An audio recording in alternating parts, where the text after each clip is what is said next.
Le 23 juin 1894, dans les appartements royaux de Richmond Lodge, naît Edward Albert Christian George Andrew Patrick David.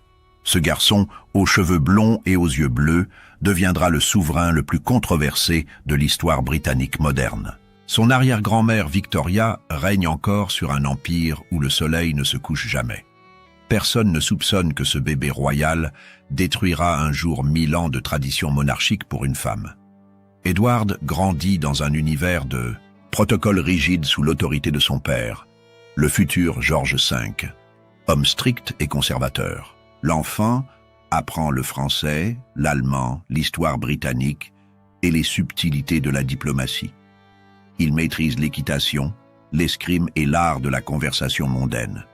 Tout le prépare à devenir un roi traditionnel, respectueux des conventions séculaires, mais Édouard déteste cette existence formatée. Il trouve les cérémonies royales ennuyeuses, les courtisans hypocrites et les obligations dynastiques oppressantes. Dès l'adolescence, il manifeste un caractère rebelle qui inquiète ses parents. Il préfère la compagnie des domestiques à celle des nobles, pose des questions impertinentes aux dignitaires étrangers et refuse de porter certains uniformes d'apparat. La Première Guerre mondiale révèle sa vraie personnalité. Malgré l'opposition acharnée de ses parents qui redoutent pour sa sécurité, Édouard insiste pour rejoindre le front français. Commissionné lieutenant dans les Grenadier Guards, il découvre l'horreur des tranchées, la réalité de la mort et l'absurdité de la guerre moderne. Cette expérience le transforme profondément. Il revient du front avec une vision révolutionnaire de la monarchie. Édouard veut moderniser l'institution, la rapprocher du peuple, abolir certains protocoles archaïques. Ses tournées dans l'Empire britannique deviennent triomphales. Il serre des mains qu'un prince ne devrait pas serrer, visite des usines, discute avec des ouvriers. Sa popularité explose, mais sa famille s'inquiète de ses méthodes peu orthodoxes. Parallèlement, Édouard développe une vie sentimentale qui scandalise la cour. Il refuse catégoriquement d'épouser une princesse européenne selon la tradition. À la place, il enchaîne les liaisons avec des femmes mariées, toutes plus âgées que lui et issues de la haute bourgeoisie. Lady Rosemary Leveson Gower d'abord, puis Freda Dudley Ward, qui devient sa maîtresse officielle pendant 15 longues années. Ces relations bouleversent l'étiquette royale. Édouard emmène ouvertement ses maîtresses aux réceptions officielles, les installe dans des loges royales à l'opéra, leur offre des bijoux somptueux. Ses parents, horrifiés, multiplient les remontrances. Ils organisent même des voyages forcés pour l'éloigner de Londres et de ses mauvaises fréquentations. Rien n'y fait. En 1930, à 36 ans, Édouard reste célibataire et donne l'impression de ne jamais vouloir se marier. Cette situation préoccupe gravement le gouvernement britannique. L'héritier du trône doit assurer la succession dynastique. Ses aventures avec des femmes mariées ternissent l'image de la monarchie. Certains ministres commencent à s'interroger sur son aptitude à régner. À 3000 km de Londres, dans la bourgeoisie de Baltimore, grandit celle qui va provoquer la plus grande crise constitutionnelle de l'histoire britannique moderne. Wallis Warfield voit le jour le 19 juin 1896 dans des circonstances déjà sulfureuses. Ses parents, Alice Montague et Tickle Wallis Warfield, se marient précipitamment pour éviter le scandale d'une naissance illégitime. Le père de Wallis, rongé par la tuberculose, meurt quand elle n'a que 4 mois. Sa mère, veuve et sans ressources, dépend entièrement de la charité familiale. C'est l'oncle Sol, Solomon Davis Warfield, qui sauve la situation. Cet homme d'affaires impitoyable, célibataire endurci, dirige un empire commercial incluant les chemins de fer, les postes et plusieurs manufactures. Sa fortune s'élève à 3 millions de dollars, somme colossale pour l'époque.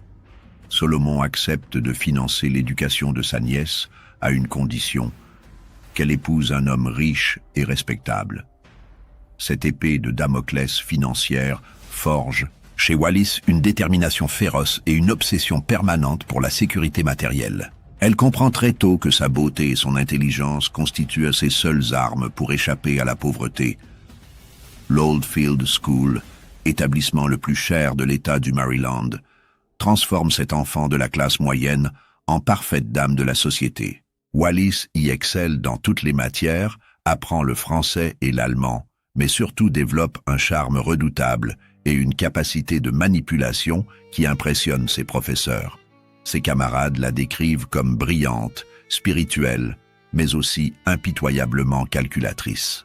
À sa sortie en 1914, Wallis a un objectif unique, dénicher un mari fortuné. Sa tante Lélia l'introduit dans les salons de Washington et Baltimore. La jeune femme multiplie les conquêtes, collectionne les soupirants, mais refuse plusieurs demandes en mariage qui ne correspondent pas à ses ambitions financières. Elle attend le candidat idéal. En avril 1916, lors d'un séjour chez des cousins en Floride, elle rencontre Earl Winfield Spencer Jr. Cet officier de marine, pionnier de l'aéronavale américaine, semble parfait. Il est séduisant, décoré, promis selon toute apparence à une carrière brillante. Wallis l'épouse le 8 novembre 1916, convaincu d'avoir trouvé la sécurité tant recherchée. Le mariage tourne rapidement au cauchemar. Spencer se révèle alcoolique violent et coureur invétéré. Pire encore, quand il est muté en Extrême-Orient, Wallis découvre qu'il travaille aussi comme agent secret et entretient de nombreuses maîtresses chinoises. Loin de se résigner, elle décide de prendre sa revanche. Pendant leur séjour, à Hong Kong et Pékin, Wallis mène une vie dissolue qui fait scandale dans la communauté occidentale. Elle multiplie les aventures, fréquente des établissements louches et, selon certains témoignages jamais confirmés, apprend des techniques de massage érotique auprès de professionnels locaux. Ces rumeurs la poursuivront toute sa vie. Le couple divorce en 1927 dans un climat de scandale absolu. Wallis, désormais marqué par l'échec de son premier mariage, développe une méfiance profonde envers les hommes et une détermination encore plus forte à contrôler sa destinée. Elle refuse catégoriquement de retourner vivre chez sa mère à Baltimore et cherche activement un nouveau protecteur. Le salut arrive sous la forme d'Ernest Simpson, courtier maritime britannique-américain rencontré à New York.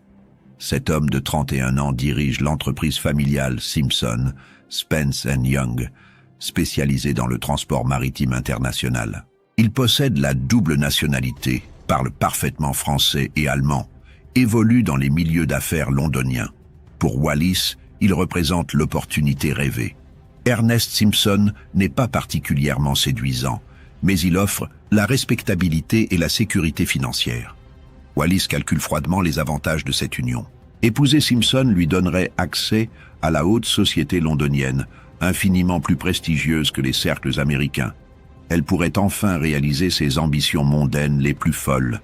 Le mariage a lieu le 21 juillet 1928 à Londres, dans la plus stricte intimité. Wallis s'installe immédiatement dans son nouveau rôle d'épouse de businessman prospère. Le couple emménage dans un élégant appartement de Bryanston Court, engage des domestiques et commence à recevoir régulièrement. Wallis révèle des talents exceptionnels de maîtresse de maison. Mais elle ne se contente pas de ce rôle traditionnel. Wallis étudie minutieusement la société londonienne, identifie les personnalités influentes, repère les opportunités d'ascension sociale. Elle comprend rapidement que la clé du succès réside dans les relations avec l'aristocratie et, si possible, avec la famille royale elle-même. Ernest Simpson, absorbé par ses affaires, laisse sa femme organiser leur vie sociale. Wallis en profite pour tisser méthodiquement un réseau de relations utiles. Elle cultive l'amitié de Lady Emerald Cunard, influente hostesse américaine, installée à Londres, fréquente les salons de Mayfair et multiplie les mondanités. La chance sourit aux audacieux. Par l'intermédiaire d'amis communs, les Simpson entrent dans l'orbite de Lady Thelma Furness, maîtresse en titre du prince de Galles depuis 1930. Cette mondaine américaine, mariée à un vicomte, britannique pour la respectabilité, organise de somptueux week-ends dans sa propriété de campagne. Elle y reçoit le gratin de l'aristocratie britannique et, bien sûr, son royal amant. Wallis comprend immédiatement l'opportunité extraordinaire qui s'offre à elle. Approcher le prince de Galles, futur roi d'Angleterre, représente le summum de l'ascension sociale. Elle met au point une stratégie subtile pour se faire remarquer sans paraître trop empressée. Son plan va dépasser ses espérances les plus folles. Le 10 janvier 1931, par un froid week-end d'hiver, Lady Furness organise une partie de chasse dans sa propriété de Borough Court, près de Melton Mowbray, dans le Leicestershire. Edward, prince de Galles, accompagné de son frère George, figure sur la liste des invités prestigieux. Les Simpson sont également conviés, Ernest pour ses relations d'affaires et Wallis pour compléter l'assemblée féminine. Quand Wallis aperçoit pour la première fois le futur roi d'Angleterre, elle ressent un mélange de déception et d'intérêt. Edward a 36 ans, mesure à peine 1,70 m et souffre visiblement de complexes physiques.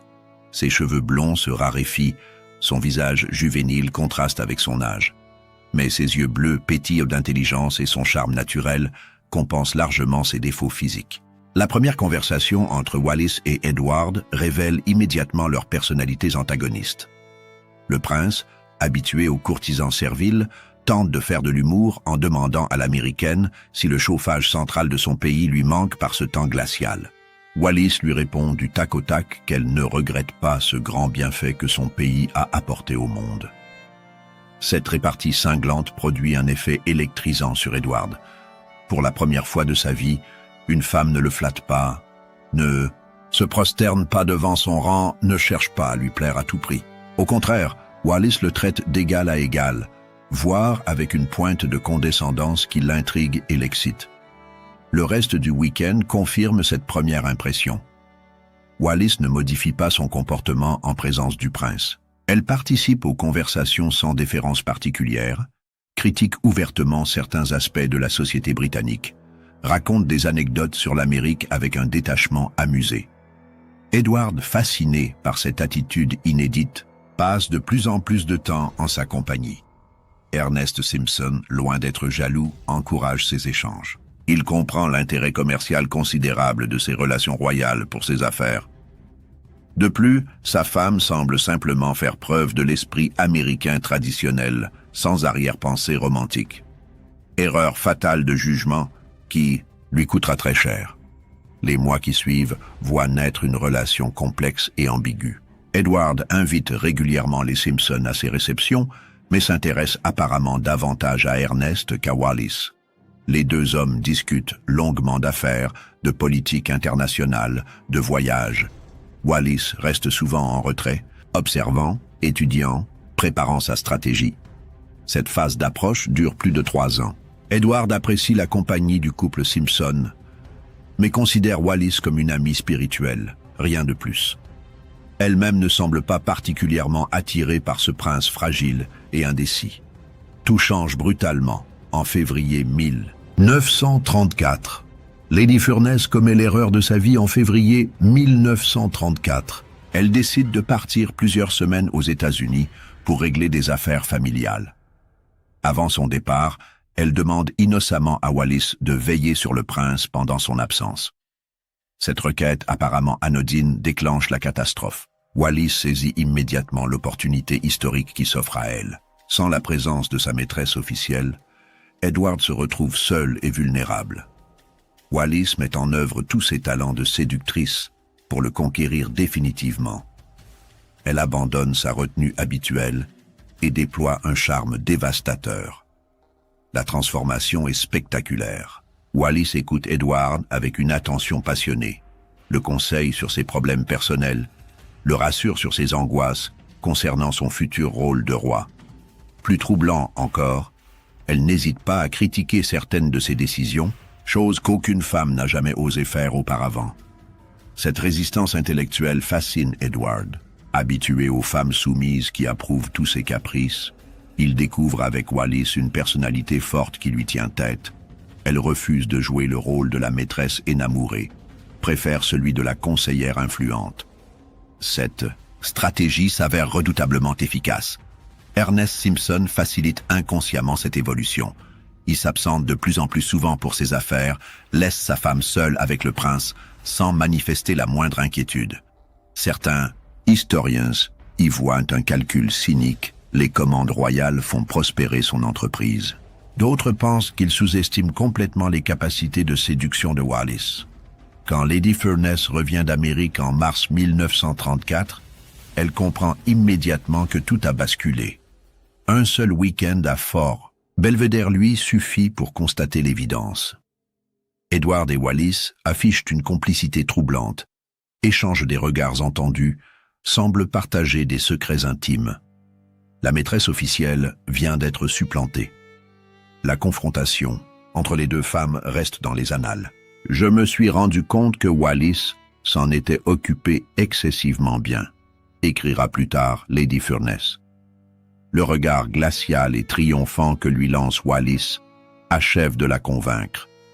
Elle vient de perdre le prince de Galles au profit d'une aventurière américaine infiniment plus redoutable qu'elle. Edward rompt brutalement avec Lady Furness sans même lui accorder une explication. Cette femme qui a partagé sa vie pendant 4 ans disparaît du jour au lendemain de son existence. Wallis Simpson devient officiellement la nouvelle maîtresse du futur roi d'Angleterre. Mais contrairement à ses prédécesseurs, elle ne se contente pas de ce rôle subalterne. L'été 1934 marque l'apogée de l'influence de Wallis sur Edward. Pendant qu'Ernest voyage aux États-Unis pour développer ses affaires, elle accompagne le prince dans ses vacances européennes.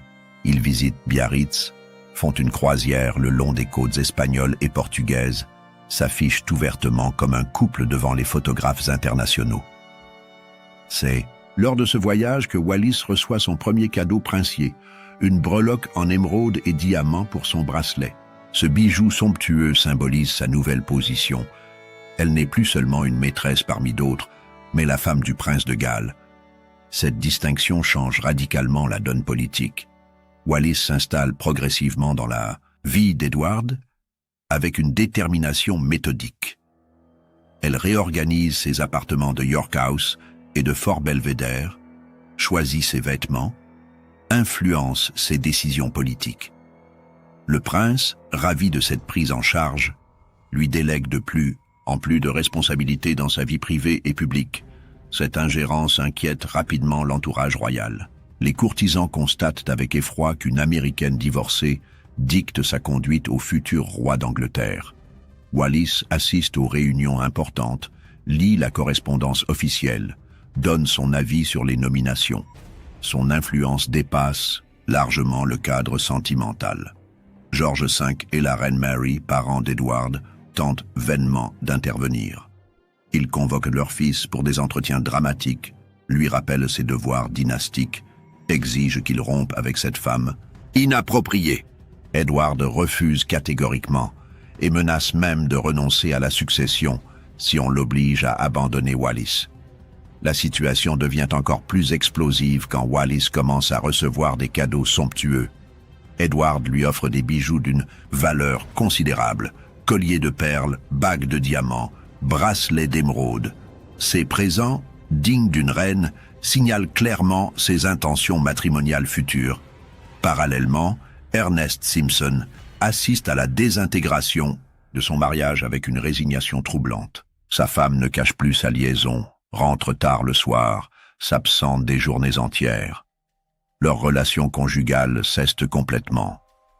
Ernest continue pourtant à faire bonne figure, espérant peut-être sauver les apparences et préserver ses intérêts commerciaux. Cette situation ubuesque dure près de 2 ans. Wallis mène une double vie, officiellement mariée à Ernest mais vivant pratiquement avec Edward. Elle organise des dîners où les 3 hommes, mari, amant et invités, coexistant dans une atmosphère surréaliste. Cette hypocrisie ne peut durer indéfiniment. En janvier 1936, la mort de George V précipite les événements. Edward monte sur le trône sous le nom d'Édouard VIII et dispose désormais du pouvoir royal absolu. Wallis comprend que l'heure de vérité approche. Elle doit choisir entre rester l'épouse d'un courtier maritime ou devenir la reine d'Angleterre. L'accession d'Édouard au trône le 20 janvier 1936 aurait dû marquer le début d'un règne traditionnel. À la place, elle déclenche immédiatement une série de scandales qui ébranlent la monarchie britannique. Le premier geste du nouveau roi révèle ses véritables priorités et choque profondément l'establishment. Le 21 janvier, jour de la proclamation officielle de son couronnement, Édouard VIII brise délibérément le protocole millénaire. Au lieu d'assister à la cérémonie depuis le balcon officiel de St. James's Palace, il la regarde depuis une fenêtre privée, en compagnie de Wallis Simpson, toujours marié à Ernest. Cette transgression publique scandalise la cour et les hommes politiques. Ce geste n'est pas un accident, mais un message délibéré. Le nouveau roi signifie clairement à ses sujets que Wallis occupe désormais la première place dans sa vie, avant même les obligations royales. Cette hiérarchisation révolutionnaire des priorités inquiète gravement le gouvernement et l'Église d'Angleterre. Les semaines suivantes confirment les pires craintes de l'establishment. Édouard VIII néglige systématiquement ses obligations constitutionnelles. Il refuse de lire attentivement les documents officiels qu'on lui soumet, reporte les audiences importantes, annule des cérémonies traditionnelles. Son bureau croule sous les dossiers non traités. Plus grave encore, le roi commence à intervenir dans les affaires politiques. Lors d'une visite dans les mines en déclin du pays de Galles, il déclare publiquement que quelque chose doit être fait pour les mineurs au chômage. Cette critique, directe de la politique gouvernementale, constitue une violation flagrante de la neutralité constitutionnelle de la couronne. Stanley Baldwin, le premier ministre conservateur, convoque discrètement le roi pour lui rappeler les limites de son rôle. Édouard VIII l'écoute distraitement, promet de faire attention, puis récidive quelques semaines plus tard. Ses conseillers comprennent qu'il refuse fondamentalement d'accepter les contraintes du pouvoir royal. Parallèlement, l'influence de Wallis sur les décisions royales devient de plus en plus évidente. Elle assiste aux réunions importantes, participe aux discussions politiques, donne son avis sur les nominations. Les ministres deviennent réticents à envoyer des documents confidentiels à Fort Belvedere, craignant qu'une étrangère puisse avoir accès à des informations sensibles. L'été 1936 marque l'apogée du scandale. Édouard VIII et Wallis partent en croisière méditerranéenne à bord du yacht royal Nalin.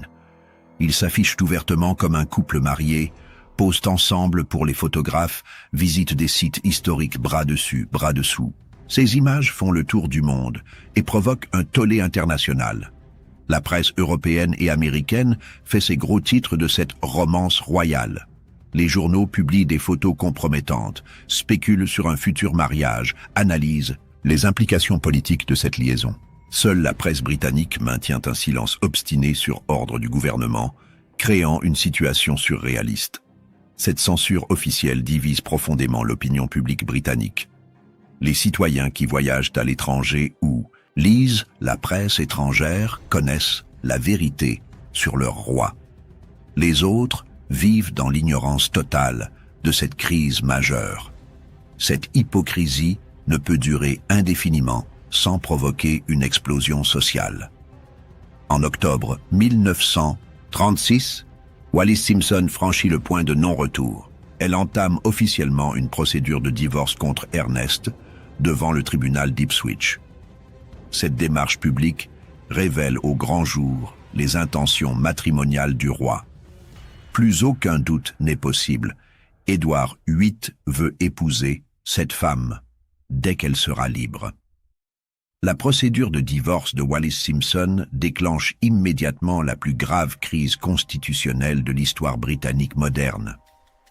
Stanley Baldwin comprend qu'il doit agir rapidement pour sauver la monarchie et préserver la stabilité de l'Empire. Le 20 octobre 1936, il demande une audience privée urgente au roi.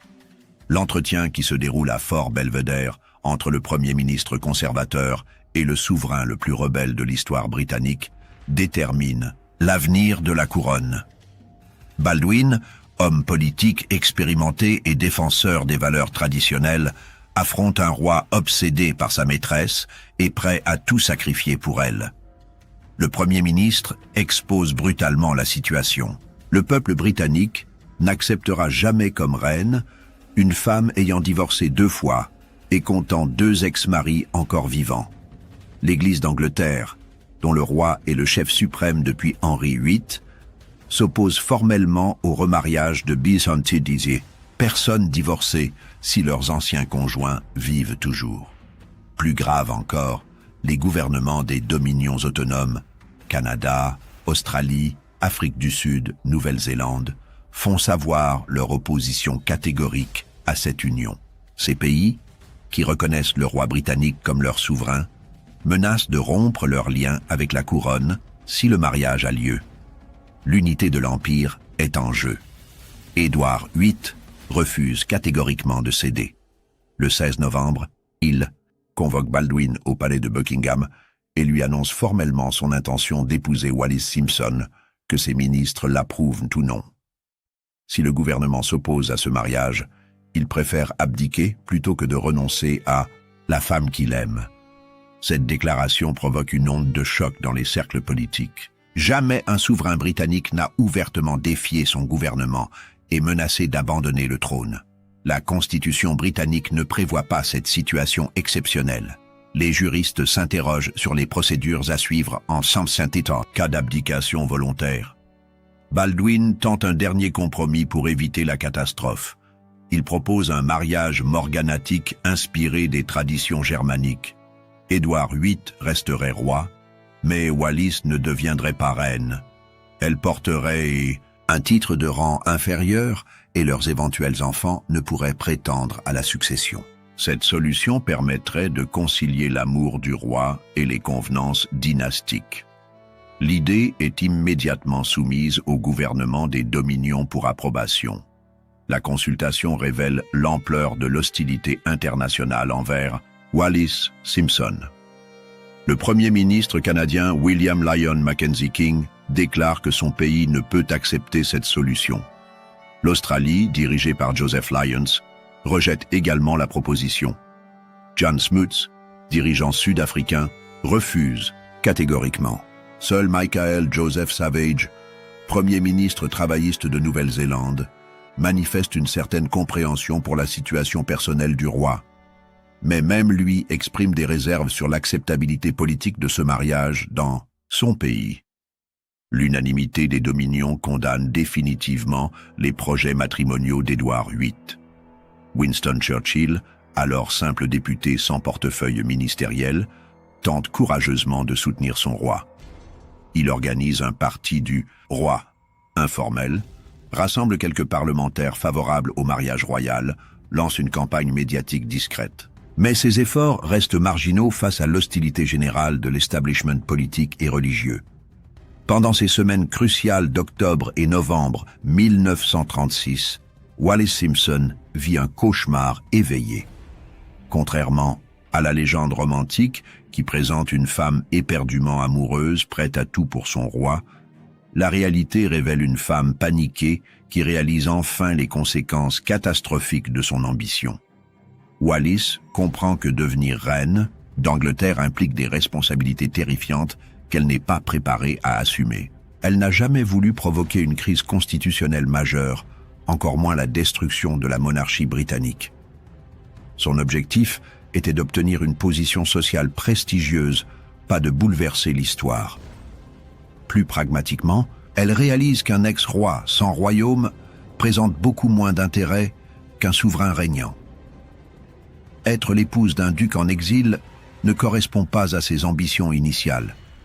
Elle préférerait rester la maîtresse influente d'un roi puissant, plutôt que la femme légitime d'un homme déchu. Depuis la villa Louviers dans le sud de la France, où elle s'est réfugiée pour échapper au scandale grandissant, Wallis multiplie les appels téléphoniques désespérés à Édouard VIII.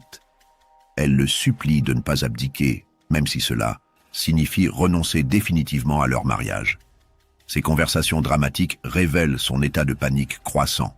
« David, vous ne pouvez pas faire cela. L'Empire britannique est plus important que notre bonheur personnel, » répète-t-elle, lors de ces échanges tendus. Mais le roi reste inflexible. Sa décision est prise depuis longtemps.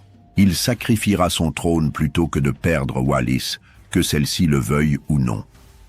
Cette obstination révèle la nature profondément égoïste de l'amour d'Édouard VIII. Il refuse de tenir compte des souhaits de la femme qu'il prétend aimer, impose sa volonté contre l'avis de sa famille, de son gouvernement et même de sa maîtresse. Son choix relève davantage de l'obsession que de la passion romantique. Le 2 décembre 1936, l'évêque de Bradford brise accidentellement le silence de la presse britannique. Dans un sermon prononcé devant ses fidèles, il déclare publiquement que le roi a besoin de la grâce de Dieu pour accomplir correctement son devoir royal. Cette allusion codée mais transparente déclenche une avalanche médiatique. Du jour au lendemain, les journaux britanniques révèlent ce que leurs confrères étrangers racontent depuis des mois. Les gros titres évoquent la crise du roi, analysent les implications constitutionnelles de ses projets matrimoniaux, spéculent sur une possible abdication. Le peuple britannique découvre enfin la vérité sur son souverain. La révélation provoque des réactions passionnées dans tout l'Empire. Des milliers de lettres arrivent quotidiennement à Buckingham Palace, exprimant des opinions contradictoires. Certains sujets soutiennent le droit du roi à épouser la femme de son choix. Mais la majorité rejette catégoriquement Wallis Simpson et exige qu'Édouard VIII renonce à ses projets ou abdique. Les insultes pleuvent sur la malheureuse américaine. Elle est traitée de prostituée yankee, d'aventurière sans scrupules, de profiteuses étrangères qui volent leur roi. L'opinion publique se déchaîne contre cette femme qui ose défier les traditions séculaires de la monarchie britannique. Baldwin présente alors l'ultimatum final au roi. Abandonner définitivement l'idée de ce mariage, épouser Wallis contre l'avis unanime de ses ministres et provoquer une crise constitutionnelle majeure ou abdiquer immédiatement. Édouard VIII connaît déjà sa réponse depuis des mois. Il choisit l'abdication sans la moindre hésitation. Le 10 décembre 1936, dans la bibliothèque lambrissée de Fort Belvedere, se déroule une scène qui bouleverse 1000 ans d'histoire britannique. Édouard VIII, entouré de ses 3 frères, Albert duc d'York, qui va devenir George VI, Henri duc de Gloucester et George duc de Kent, signe l'acte d'abdication le plus retentissant de l'ère moderne. Les mots de ce document historique résonnent comme un séisme politique. Moi, Édouard VIII, déclare par les présentes ma détermination irrévocable de renoncer au trône pour moi-même et pour mes descendants et mon désir que cet instrument d'abdication prenne effet immédiatement. En quelques lignes manuscrites, il détruit l'édifice monarchique que ses ancêtres ont mis des siècles à construire. Ses frères assistent à cette signature dans un silence glacial. Ils comprennent que l'irresponsabilité d'Édouard les plonge dans une situation dramatique. Albert, duc d'York, homme timide et bègue, se retrouve propulsé sur un trône qu'il n'a jamais voulu. Sa fille Élisabeth, fillette de 10 ans qui joue tranquillement dans les jardins royaux, devient soudainement l'héritière présomptive de l'Empire britannique. Le lendemain, 11 décembre, depuis la tour Augusta du château de Windsor, l'ex-roi s'adresse à l'Empire britannique dans un discours radiophonique qui entre immédiatement dans l'histoire. Sa voix, altérée par l'émotion, prononce les mots que 500 millions de sujets britanniques n'oublieront jamais. J'ai estimé impossible de porter le lourd fardeau de responsabilité et de remplir les devoirs qui m'incombent en tant que roi, sans l'aide et le secours de la femme que j'aime. Ces quelques minutes de radio changent le cours de l'histoire mondiale. L'abdication d'Édouard VIII modifie la succession dynastique britannique pour les siècles à venir. Sans cette renonciation, Élisabeth II ne serait jamais devenue reine. George VI n'aurait jamais eu à diriger son pays pendant la Seconde Guerre mondiale. L'histoire de la monarchie britannique au XXe siècle aurait été totalement différente. Le discours terminé, Édouard quitte immédiatement l'Angleterre à bord du destroyer HMS Fury. Il emporte quelques affaires personnelles et l'amertume d'un homme qui vient de sacrifier l'empire le plus puissant du monde pour une femme qui ne voulait pas de ce sacrifice. Son exil commence par une traversée de la Manche par gros temps, métaphore parfaite de son avenir tumultueux. George VI, nouveau roi malgré lui, accorde à son frère le titre de duc de Windsor. Mais il refuse catégoriquement d'attribuer à Wallis le rang d'altesse royale auquel elle aurait droit comme épouse ducale. Cette humiliation délibérée poursuivra le couple jusqu'à la mort d'Édouard, en 1972. Le prix de l'amour inclut l'exclusion définitive de la famille royale. Pendant que les journaux du monde entier racontent cette abdication historique, Édouard et Wallis vivent séparément dans une attente qui révèle la vraie nature de leur relation. Le duc s'installe au château d'Enzesfeld en Autriche, chez le baron Eugen de Rothschild. Wallis reste en France dans sa villa méditerranéenne, attendant que son divorce soit définitivement prononcé.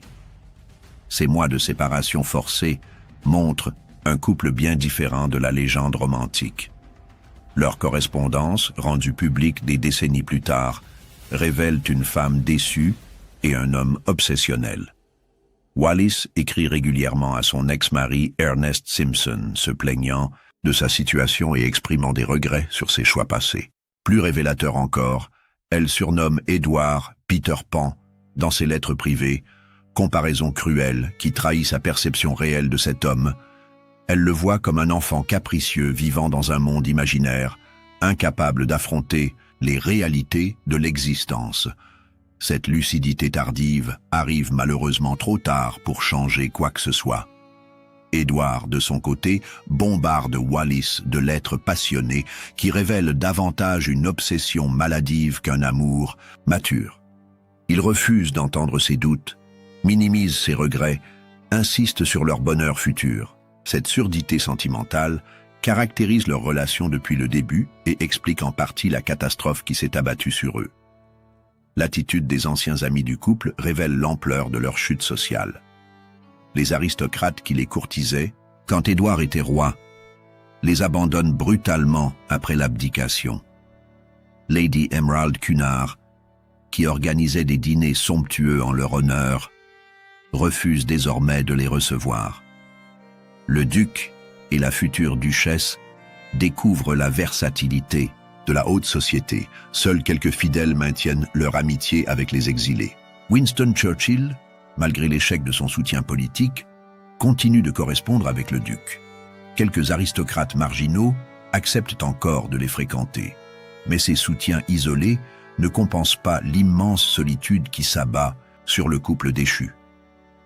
Le 3 mai 1937, le divorce de Wallis est enfin prononcé. Elle devient libre d'épouser l'homme pour lequel elle a bouleversé l'histoire britannique. Mais cette liberté tant attendue lui apporte plus d'amertume que de joie. Elle réalise que son nouveau statut d'ex-maîtresse royale l'empêchera toujours d'être acceptée dans la société respectable. Le 3 juin 1937, par un radieux après-midi de Touraine, se déroule le mariage le plus controversé du XXe siècle. Le château de Candé, somptueuse demeure Renaissance appartenant à l'industriel franco-américain Charles Bedeau, accueille cette cérémonie qui passionne le monde entier, tout en scandalise l'establishment britannique.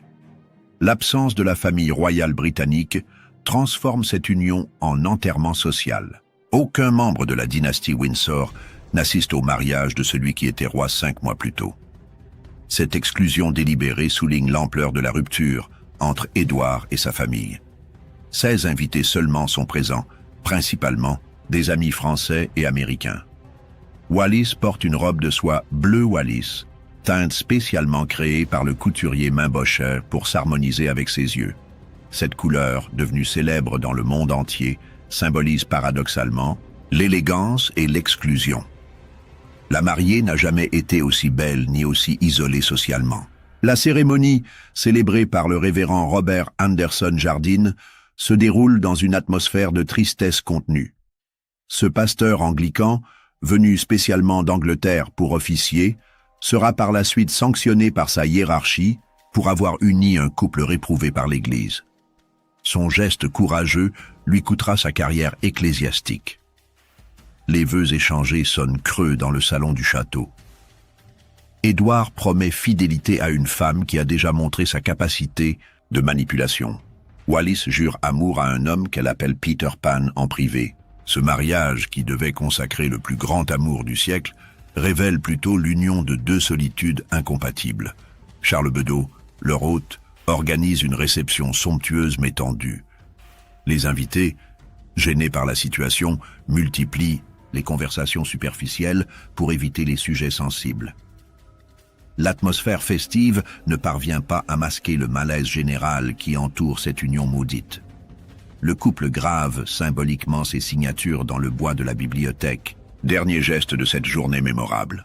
À 18h25, leur limousine quitte définitivement le domaine pour les emmener vers leur nouvelle existence d'exilés dorés. Ils ne reviendront jamais à Candé, lieu de leur triomphe apparent et de leur véritable défaite. La lune de miel en Italie marque le début d'une existence paradoxale, faite de luxe matériel et de vide existentiel. Le duc et la duchesse de Windsor s'installent dans un train de vie somptueux, financé par les revenus que George VI verse discrètement à son frère, mais leur vie n'a plus aucun sens politique ou social.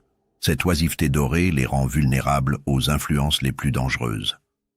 En octobre 1937, Charles Bedeau leur propose un voyage en Allemagne officiellement privé, mais en réalité organisé par les autorités nazies. Ce déplacement controversé révèle l'aveuglement politique du couple et leur susceptibilité à la flatterie. Adolf Hitler, fin psychologue des faiblesses humaines, comprend immédiatement le parti qu'il peut tirer de ces aristocrates en disgrâce. Il les reçoit dans son nid d'aigle de Berchtesgaden avec tous les honneurs dus à des souverains, leur offrant la reconnaissance officielle que leur refuse obstinément leur propre famille. Les photographies de cette rencontre font scandale dans le monde entier. On y voit le duc serrer chaleureusement la main du Führer, la duchesse sourire aux dignitaires du Reich, le couple visiter complaisamment les réalisations du régime nazi. Ces images compromettantes poursuivront leur réputation jusqu'à leur mort. Les services secrets britanniques surveillent désormais étroitement leurs activités. Wallis est soupçonné d'entretenir une liaison avec Joachim von Ribbentrop, ministre des Affaires étrangères allemand et ancien ambassadeur à Londres.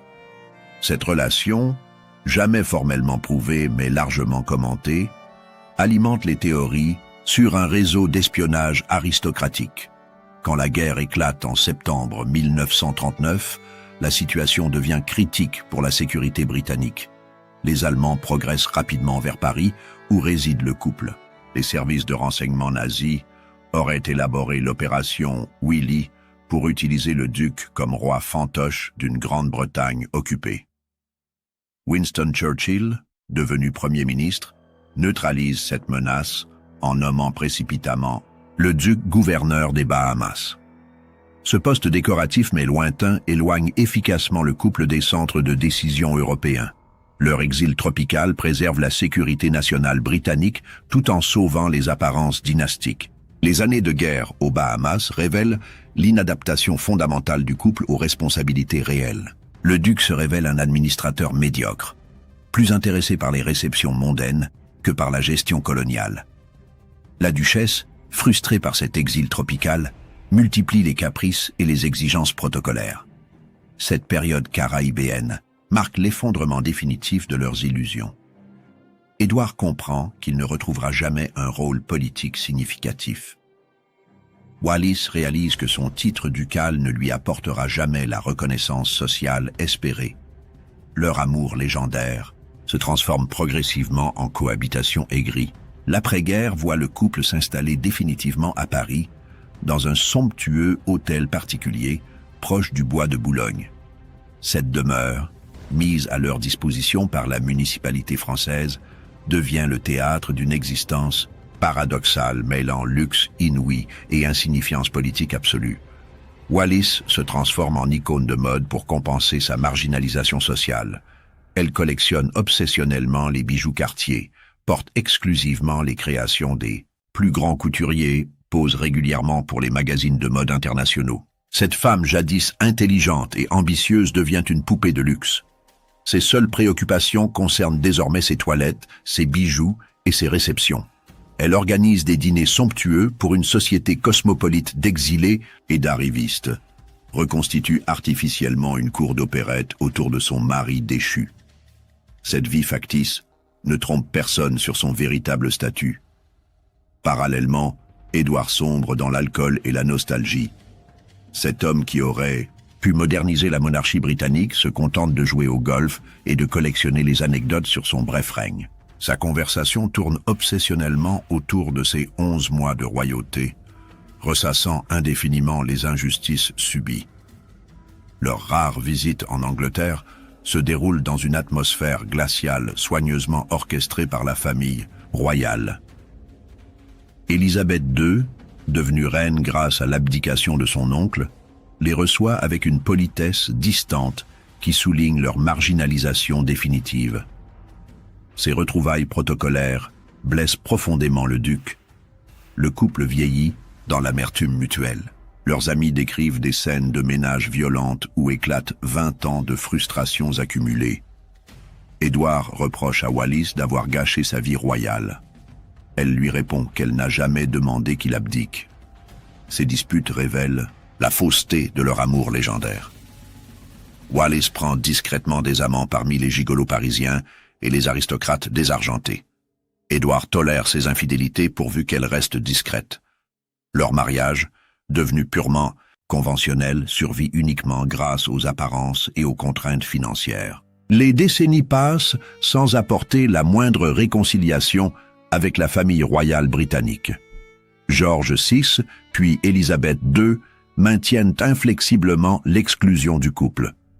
Cette quarantaine dynastique, initialement justifiée par des raisons constitutionnelles, devient une tradition familiale implacable.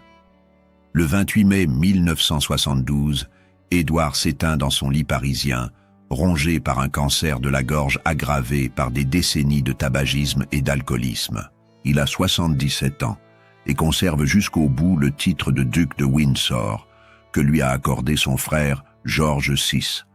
Sa mort marque la fin d'une époque et l'effacement définitif d'un règne avorté. Élisabeth II, malgré les tensions familiales persistantes, accorde à son oncle des funérailles royales à la chapelle Saint-Georges du château de Windsor. Cette ultime concession permet au duc d'être inhumé avec les honneurs dus à son rang de naissance, mais dans un secteur isolé du cimetière royal de Frogmore. Wallis, désormais veuve et seule, survit encore 14 années dans sa prison dorée parisienne. Elle sombre progressivement dans une sénilité qui l'isole définitivement du monde extérieur.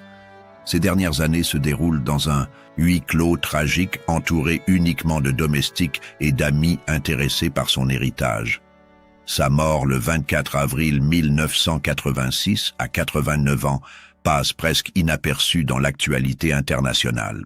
Cette femme qui a fait trembler l'Empire britannique finit ses jours comme une vieille dame aigrie, oubliée de tous. Son corps rejoint celui d'Édouard dans le cimetière de Frogmore, réunion posthume de deux solitudes incompatibles. Leur tombe, côte à côte mais significativement à l'écart du reste de la famille royale, symbolise parfaitement leur destinée commune, unie pour l'éternité, mais exclue à jamais de l'histoire officielle de la monarchie britannique. Cette séparation géographique perpétue, au-delà de la mort, leur marginalisation dynastique. L'héritage de Wallis, constitué principalement de bijoux et d'objets d'art, est vendu aux enchères publiques par ses héritiers américains. Cette dispersion mercantile de ses trésors illustre l'échec final de son ascension sociale. La femme qui rêvait de devenir reine d'Angleterre finit en lot de vente Sotheby's. L'histoire d'Édouard VIII et de Wallis Simpson dépasse largement le cadre d'une simple romance contrariée. Elle illustre parfaitement les contradictions entre désirs individuels et responsabilités collectives, entre modernité émancipatrice et tradition stabilisatrice, entre passion amoureuse et obligation dynastique. Cette abdication change irrémédiablement le cours de l'histoire britannique et mondiale. Sans la renonciation d'Édouard, Élisabeth II ne serait jamais montée sur le trône. George VI, homme timide et bègue, n'aurait jamais eu à diriger son peuple pendant la Seconde Guerre mondiale. La monarchie britannique contemporaine aurait eu un visage totalement différent. Plus profondément, cet épisode révèle les limites du pouvoir royal dans une démocratie moderne. Édouard VIII découvre brutalement qu'un roi constitutionnel ne peut imposer ses choix personnels contre l'opposition de son gouvernement et de son peuple. Sa défaite marque la victoire définitive du parlementarisme sur l'absolutisme monarchique. L'opinion publique reste divisée sur la nature véritable de cette relation. Certains y voient le plus grand amour du XXe siècle, sacrifice héroïque d'un roi pour sa passion. D'autres dénoncent la manipulation cynique d'un homme faible par une aventurière ambitieuse. La vérité mélange probablement ces deux interprétations. Édouard VIII reste le seul souverain britannique à avoir volontairement renoncé au trône depuis la période anglo-saxonne. Cette unicité historique souligne l'exceptionnalité de son geste, qu'on l'interprète comme courageux ou irresponsable. Son choix interroge encore aujourd'hui sur la hiérarchie entre bonheur personnel et devoir collectif. Au final, cette histoire extraordinaire nous questionne sur la nature profonde de l'amour, du pouvoir et du sacrifice. Édouard VIII. A-t-il eu raison de suivre son cœur au détriment de ses responsabilités? Sa décision relevait-elle du courage ou de l'égoïsme? La réponse dépend sans doute de la conception que chacun se fait des priorités existentielles et des obligations morales.